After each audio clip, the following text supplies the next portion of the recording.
Sebenarnya kemana arah kritik PDIP soal IKN dan bagaimana Istana menjawab kritik itu sambil mengebut pembangunan IKN?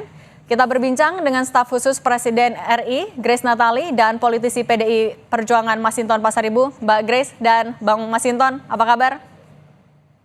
Ya, baik, Mbak Grace, Mbak Cindy. Oke, Bang Masinton, sebenarnya apa yang jadi catatan PDIP sampai bilang IKN ini adalah proyek terburu-buru? Ya, yang disampaikan Pak Jarod itu kan mengulangi dari pernyataan Pak Presiden ya, yang menyatakan akan berkantor bulan Juli ya di IKN. Nah, Menteri PUPR-nya bulan Juni 2024. Tapi kan kemudian ketika ditanyakan wartawan, Presiden kan jawab, infrastrukturnya belum, sudah siap belum, listriknya sudah belum, airnya sudah belum, ntar ke sana kalau sudah selesai semua, kan begitu. Nah tentu membangun ibu kota itu kan itu adalah simbol dari sebuah kedaulatan negara, kemandirian negara, artinya dalam arti kemampuan negara. Nah jadi ya dimanapun, di negara manapun, negara yang membangun ibu kotanya, kalau kita lihat umpama negara tetangga kita, ketika kota pemerintahan dipindah dari Kuala Lumpur ke Putrajaya, itu mereka menyesuaikan dengan alokasi anggaran negara tersebut. Karena itu adalah simbol kemandirian dan kemampuan sebuah bangsa. Tidak ngemis-ngemis investor apa segala macam. Begitupun di Tanzania, saya waktu itu ke Tanzania,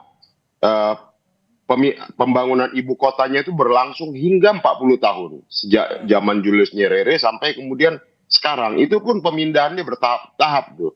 Kantor itu parlemennya dulu, baru kemudian diikuti presiden. Kemudian sampai sekarang aja kantor kedutaan besar Indonesia di Tanzania itu masih di kota lamanya, di Dar es Salaam namanya. Nah artinya apa? Bahwa pembangunan itu dia tidak bisa langsung seperti menciptakan apa yang disulap simsalabim dalam waktu cepat dia akan bisa selesai. Nah tentu kita lihat semuanya ya, target-target itu kan meleset, bahkan sampai ngantor di sana pun meleset. Nah artinya apa? Bahwa Presiden menyampaikan target sekian, nah kemudian kan direvisi sendiri oleh Presiden seperti itu. Nah artinya apa? Yang disampaikan oleh Pak Jarod adalah agar tidak perlu tergesa-gesa, tidak harus ambisius menyampaikan kepada publik, kerjakan saja, jalankan saja sebagai Mas Masinton, artinya nggak yakin Agustus sudah bisa berkantor Pak Jokowinya di sana? Ini kita kan mau bangun ibu kota, bukan membangun istana presiden saja atau istana negara. Yang kita bicarakan kan ibu kotanya. Kalau mungkin kantor pemerintahan hanya kantor presiden, ya monggo, ceritakanlah kita sedang membangun kantor presiden, tahapannya sekian. Tapi dalam konteks ibu kotanya, ibu kota negara, ya, itu kan juga perlu dijelaskan berapa persen sih baru yang bisa terrealisasi, kan begitu. Oke, baik. Saya mau ke Mbak Grace. Nah, Mbak Grace, kalau melihat targetnya kan meleset, awalnya Juni sampai Juli, tapi ternyata molor. Anda melihatnya apa yang tidak tepat sebenarnya dari kritik PDIP atau apa yang terjadi? Ya, terima kasih Mbak Cindy, juga abang saya, Bang Masinton. Update terbaru, ini semuanya masih on schedule. Jadi seperti tadi yang Bang Masinton bilang, mencontohkan dengan pembangunan ibu kota negara di negara-negara lainnya, tidak ada yang tergesa-gesa juga dalam pembangunan IKN. Bahwa ini merupakan satu rangkaian panjang yang diperkirakan nanti paling terakhirnya akan selesai itu di 2045. Jadi ini rangkaian yang panjang. 2022 sampai 2024 itu hanyalah pemindahan tahap awal yang antara lain di situ terkait dengan air minum, kelistrikan, sarana utama seperti istana kepresidenan, sejumlah kantor kementerian itu termasuk dalam salah satu tahapan awal. Nah, untuk keperluan Presiden berkantor pada bulan Juli ini sejauh ini masih on the track. Tapi tentunya yang akan memastikan betul-betul punya final say apakah akan mulai masuk di bulan Juli atau apakah akan menunggu itu kan Pak Presiden, karena kan beliau yang akan melihat sudah nyaman belum. Tetapi untuk kesiapan air minum, listrik itu sudah akan siap di bulan Juli ini.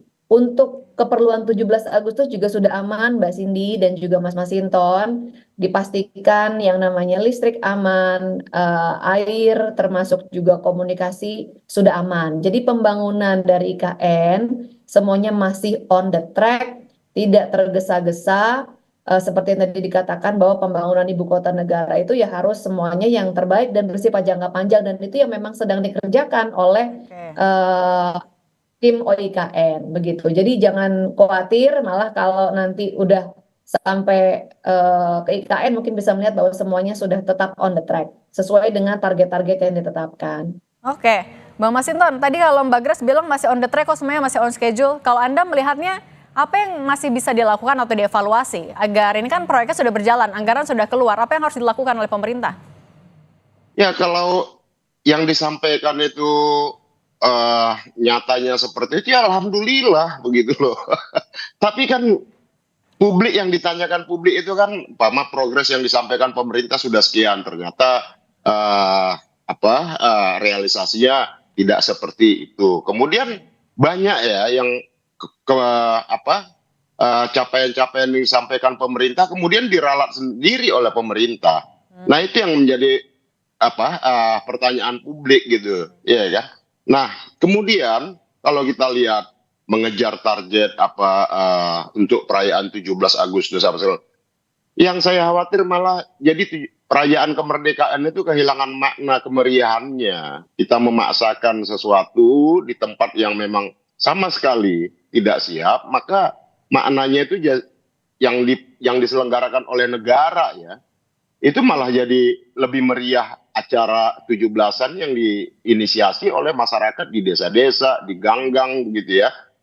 Karena apa? Karena ada seperti upaya ini nih 17-an harus kita adakan di IKN seperti itu. Yang menurut saya semuanya jadi terlihat terkesan ya mobilisasi itu buru-buru hanya untuk sekedar menyelenggarakan acara 17-an yang sesungguhnya ya makna sesungguhnya dalam kemeriahan 17-an Agustus itu menurut saya tidak perlu harus diselenggarakan di tempat yang memang belum siap.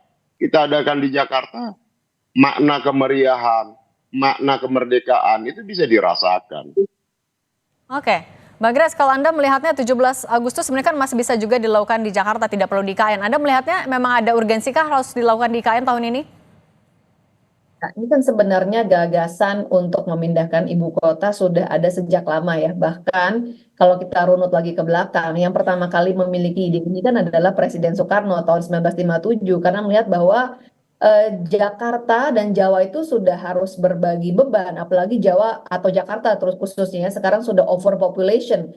Jakarta adalah the fastest sinking city in the world gitu kan, yang paling cepat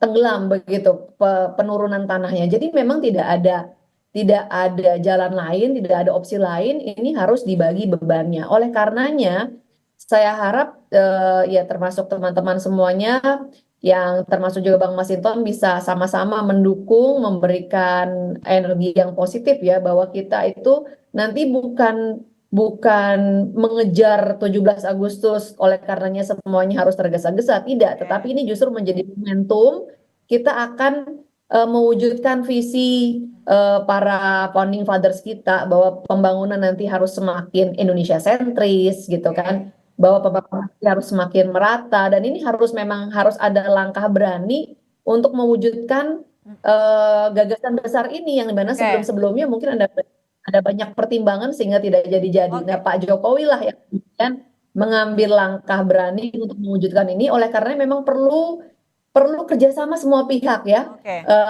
Dan kita support, kita terima tentu semua masukan, mohon sabar, ini semua sedang dikerjakan. Yang pasti tidak ada tergesa-gesa, semuanya akan memenuhi kualitas yang terbaik sebagai standar sebuah ibu kota negara. Oke, baik, kita akan lihat progresnya terus pembangunan IKN sudah sejauh mana dan akan sesuai dengan target atau tidak. Terima kasih politisi PDIP Bang Masinton Pasaribu dan staf sus Presiden RI Mbak Grace Natali. Terima kasih sudah berbagi di Kompas Petang. Sehat selalu.